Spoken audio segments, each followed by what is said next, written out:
Happy New Year's Eve, everyone. This is Elisa. I wanted to share with you another one of my stories of how I came into health and fitness and why I'm here today. A part of my journey is yoga. I'm a yoga instructor here in Seattle, and I have been for a few years, and I got certified to teach yoga the January after I graduated from college. My background is in opera singing, and I got into yoga in college because of singing. I wanted to find an exercise.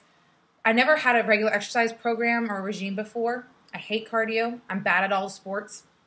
Just going to admit I'm bad at it. And I wanted to find something that would help de-stress, strengthen my body and my core, and help my breath control. And that yoga is great for that. That's why a lot of singers should or do yoga. And it became my first regular exercise regime starting my senior year of college. I couldn't do a lot of postures though. And then I almost didn't do it, but then I decided just to jump in and do teacher training because I figured it was something I could do on the side with singing. And I didn't realize where it would take me. But it became my stepping stone in teacher training to find my voice, to realize and appreciate my body for where it was. Week 2 or 3 into teacher training, I had a huge wall of distress mode, like crying in the shower, because I felt like I couldn't teach because I couldn't do postures. I couldn't do the handstand that almost everyone else. Everyone else had 6 packs. No one was really normal looking. Very few people were. Everyone was super athletic and they're just flying in the poses. They're like, oh, and you're like, I feel like a fat whale next to you that can't do shiz. That's what it felt like. And I'm like, how can I teach if I can't even do these postures? But in the process of it, even though in moments I hit the wall and sucked, I learned the fundamentals of how to build towards the fuller extension of poses. And so I learned how to trust the process and to take time to find the foundation, the key poses to build that strength so I could take my postures crazy. And now I'm being able to work in towards handstands, which I thought I couldn't do until I was 30 and doing yoga every friggin' day. And anyway, it's amazing what you can do when you learn the fundamentals, but also learn to trust the process and take everything day by day, moment by moment. And a part of that process is learning that, for me, that the pose itself didn't represent who I was, and that for me had to translate into my career as a singer. That my voice wasn't who I was. It is a part of who I am and what I do, but whether someone judges me for my voice, whether they liked it or not, and whether I sucked that day or not, is not who I am and is not my essential being.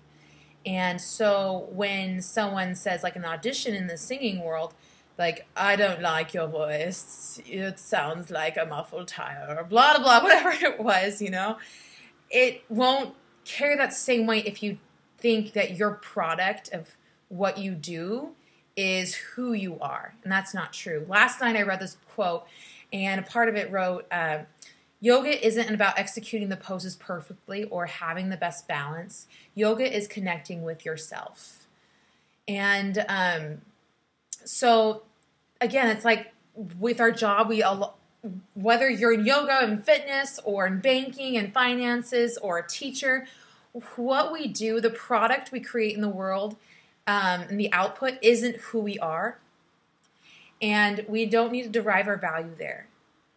And for me, because I'm a kinesthetic learner, my physical fitness and investment in my health and my body is the way that I learned to let go, or I'm not perfect. I still have ways to go on this, but learning the awareness to not let my output define who I am, whether I am skinny or fat, whether I am strong or weak, sick, hungry, nourished, whatever, rich or poor. It does not, my circumstances do not define who I am. It is how I respond, how I choose to savor each moment, every bite, every drink, every conversation I have with somebody. It is the connection with who we are and how we connect with others that is the journey and the process. And it's not about, I am a goal-oriented type A girl. It is not about the destination. It is not about being able to do the coolest handstand or singing the freaking highest note in an aria or landing that job. It is all a part of the journey and what we learn along the way when these things happen, whether they are successful or failing moments in our lives, whether we sucked at singing that day or you feel bloated or what have you. It is about this learning to invest in your personal growth and where that can take you, and taking it day by day, moment by moment, whether you can do the coolest looking things now or it will take a long time. If you invest in you right here, right now, take the moment to choose right here, December 31st, to make no excuses for what sets your soul on fire, what lights up your soul.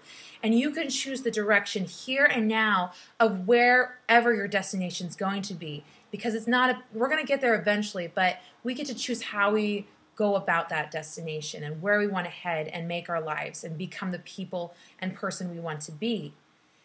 Again, it's not the output that defines us. It's learning to connect with who we are, deepening that more and more day by day and choice by choice. So that's part of my story. Yoga is huge. It was my first investment in myself, really, and in my physical fitness. And for me, physicality, learning to connect with my body, my breath, and I had to learn that with singing is the way I start. It was that point, that nexus, to start tapping into something deeper within me, working from the outside in, and learning that I am not just my body. I'm connected to it as a part of who I am, but I am not defined by what my body can do, or what my voice can sound like, or what my job can give me monetarily. You define who you are by your connection with self, investment in self, and with others, with people, your friends, your family. And don't be blinded by what society and marketing tell you. Take the time to set an intention this year to invest in you, because you are worth it. We are worth living a life of vibrancy, health, hope, and happiness. That's why I have this group called Wellness Warriors for Health, Hope, and Happiness. It's not about the six-pack. It's not about the money-making job.